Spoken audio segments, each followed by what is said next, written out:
আসসালামু আলাইকুম প্রিয় ফেসবুক বন্ধুগণ, সবাই কেমন আছেন? আশা করি আলহামদুলিল্লাহ সবাই ভালো আছেন। প্রিয় বন্ধুরা, আপনারা দেখছেন বন্যার মাঝে আমাদের এই সাইডের কাজটা চলছে। আমাদের প্রথম ছাদ ঢালাইয়ের পরে দ্বিতীয় ছাদের কাজ শাটারিং শেষ হয়েছে।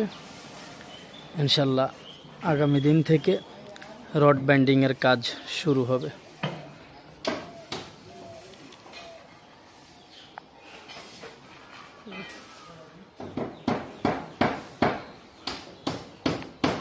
চারপাশে শুধু পানি আর পানি। এটি আমাদের একটি ডুপ্লেক্স প্রজেক্ট। আমার এই প্রজেক্টটি চলছে বিজরা।